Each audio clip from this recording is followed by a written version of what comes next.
निर्जा यांत्रिकपणे घरात शिरली तसं स्वरूप, शारदा आणि सुरेश एकदम बोलायचे थांबले.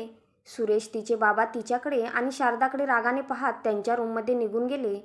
स्वरूपने तिच्या भावाने एक जळजळीत कटाक्ष तिच्यावर टाकला आणि पायात चप्पल सरकवली. शारदा, तिची आई, किचनमध्ये निघून गेली. पण आतील भांड्यांचा आवाज बरंच काही सांगत होता. हे आता नेहमीचंच असल्यासारखं वारंवार घडत होतं. निर्जासोबत घरात संवादच कमी झाला होता. स्वरूप तर फक्त राग ओकणाऱ्या डोळ्यांनीच बोलायचा तिच्याशी. बाबांनीही अबोलाच धरल्यासारखा होता, कारण ती आणि तिची आई शारदा दोघीही चुकत आहेत हे त्यांनी वारंवार समजावलं होतं दोघींनाही. निर्जाला तर आईचं मुळीच ऐकू नकोस या बाबतीत हा स्पष्ट सल्ला दिला होता. पण अहंकार आणि हट्टीपणाची पट्टी डोळ्यावर बांधलेल्या दोघी मुळीच सावधही झाल्या नाही आणि परिणामाची कल्पनाही केली नाही. बाबांनीही मग हात टेकले. मी म्हणत होतो तेव्हा, शारदा, तुझं चुकतंय.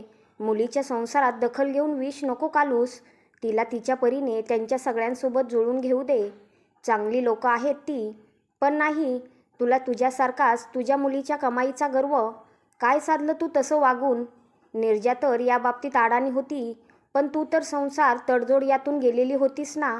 मग चांगली शिकवण द्यायच्याऐवजी तू तिच्या अडमुटपणाला अजून हवा दिलीस. सुरेश रागात बोलायचा शारदाला. तिचं भलं व्हावं, तिला मनासारखं जगता यावं, तिला प्रत्येक बाबतीत उगीच कुणी गृहीत धरू नये म्हणून माझी धडपड होती. शारदा स्वतःच्या बाजूवर ठाम राहत उतरायची.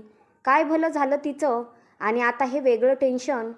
तिचा तर संसार मोडलाच, पण स्वरूपच्या लग्नात विनाकारण अडचणी यायला लागल्यात.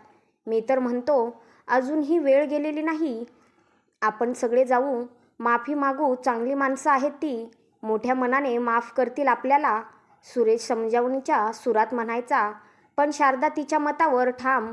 स्वरूप नावाप्रमाणेच सुस्वरूप आणि देखणा, टॉल अँड हँडसम. 3 वर्षापूर्वीच पहिल्या प्रयत्नात CA होऊन एका मोठ्या फर्ममध्ये गल्लेलट्ट पगारावर कामाला लागलेला. लग्न बाजारातला the most eligible candidate. Nirja स्वरूपची मोठी बहीण, देखणी आणि हुशार इंजिनियर. दोन्ही भावंड रूपागुणांनी उत्तम, चांगल्या पोस्टवर कामाला लागलेली. अगदी कमी वयात यशाच्या पायवाटेवर चालणारी. दोघंही आईवडिलांचा अभिमान होती. सुरेश आणि शारदा दोघंही माध्यमिक शाळेत शिक्षक.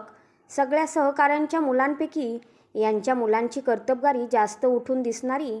साहजिकच थोडासा गर्व आणि अहंकाराचं आला होता दोघांच्या वागण्या बोलण्यात. निर्जासाठी वर संशोधन सुरू झालं. अनेक चालण्या आणि अपेक्षा लावल्यामुळे साहजिकच उशीर होत होता. 27व्या वर्षी एकदाचं शुभमंगल झालं. 3 वर्षापूर्वी. अमय इंजिनियरच होता, पण स्वतःची छोटीशी स्टार्टअप कंपनी, एक वर्कशॉप होतं. उद्योग अजून स्थिरावला नव्हता, पण धडपड मात्र मोठ्या उमेदीने सुरू होती. त्याच्या वडिलांचं किराणाचं दुकान आता मोठा भाऊ सांभाळत होता.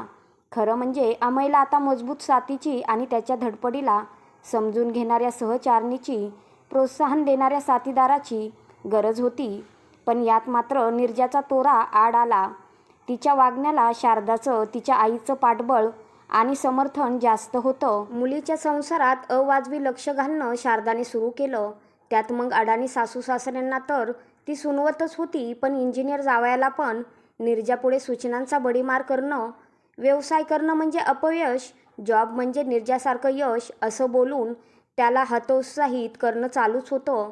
संसारातल्या बाकी गोष्टीतही अवाजवी हस्तक्षेप वाढतच होता. परिणाम व्हायचा तोच झाला. निर्जाच्या घरी कधी नवऱ्यासोबत तर कधी सासूसोबत वाद वाढू लागले. खुद शारदेचा पाठिंबा असल्याने निर्जा मनाला येईल तसं वागू बोलू लागली. मनाला येईल तेव्हा आणि तितकं माहेरी येऊन राहू लागली. सुरुवातीला अमयने किंवा सासूने फोन केला की परत जाणारी आत्ताशा जास्तच आडून बसू लागली. अमय घ्यायला आल्याशिवाय शारदा तिला परत जाऊ देईनाशी झाली. ती लोकं किती कुचकामी आहेत. त्यांना स्वतःचा जरासाही स्वाभिमान नसल्यानेच तुला घ्यायला इथपर्यंत येतात, किंवा त्यांचा तुझ्या लठ्ठ पगारावर डोळा आहे म्हणून दरवेळी अमय तुला नेतो असं काही बाई तिच्या मनावर बिंबवण्यात ती यशस्वी झाली. झालं, निर्जा कायमचीच इकडे राहत होती गेल्या 1.5 वर्षापासून. स्वरूपसाठी कितीतरी मोठी स्थळं चालून आली. परत शारदाच्या अपेक्षा आणि निवड करण्यासाठी सुंदर, कमावती, श्रीमंत आणि शांत व सालम अशा कितीतरी चालण्या. हळूहळू स्थळं येणं कमी झालं. शारदाच्या मागण्यात तडजोड करून जी काही स्थळं यायची ती लग्न झालेली मुलगी केवळ स्वतःच्या हट्टीपणापायी सासरी जात नाही म्हणून मागे सरायची. 8 दिवसांपूर्वी मात्र एका ठिकाणाहून होकार आला होता. त्यामुळे सगळ्यांच्याच मनावरचा ताण कमी झाला होता. पण परवा त्यांनी त्यांची अट कळवली होती. एकतर त्यांनी नीरजाला परत पाठवावं, शक्य नसेल तर किमान तिची राहायची खायची व्यवस्था तिने तिची करावी, अथवा स्वरूपला दुसरं घर घेऊन द्यावं आणि त्याच्या वाटणीची मालमत्ता त्याच्या नावावर लग्नापूर्वीच करावी आणि त्याच्या संसारात सासरच्या कुणाचाच हस्तक्षेप नसावा. 2 दिवसापासून घरात जीवघेणी शांतता पसरली होती. सगळ्यांच्या नजरा नीरजालाच दोष देत होत्या. यांत्रिकपणे घरात शिरलेली नीरजा सगळ्यांच्या नजरा झेलत पटकन तिच्या रूममध्ये गेली. आत्ताशा कुणी आपली दखलही घेत नाही हे तिला गेल्या 6 महिन्यांपासून जाणवतच होतं. स्वरूपच्या जळजळीत कटाक्षाने ते अजून प्रकर्षाने जाणवलं. आता मात्र तिला अमयच्या त्याच्या आईवडिलांच्या प्रत्येक कृतीमागचं प्रेम आपलेपणा जाणवला. स्वतःची चूक, तोरा, उर्मटपणा सगळंच आठवलं आणि ते सगळं स्वीकारणारं तिचं आपलं कुटुंब आठवलं. आपलं.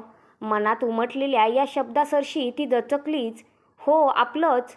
स्वतःशीच म्हणत तिने तिची बॅग भरायला सुरुवात केली. आई, निघते मी माझ्या घरी. मी तर तुझ्यासोबत वाहत गेली, पण स्वरूपच्या संसारात तरी आता हस्तक्षेप करू नकोस. त्याच्या सासरच्यांना पाडून बोलू नकोस. आईची किचनमधून बाहेर येण्याचीही वाट न पाहता ती डोळ्यात आभाळ घेऊन निघाली. कारण आज शारदाने थांबवलं असतं तरी ती आज थांबणार नव्हतीच. या कथेच्या लेखिका रश्मी.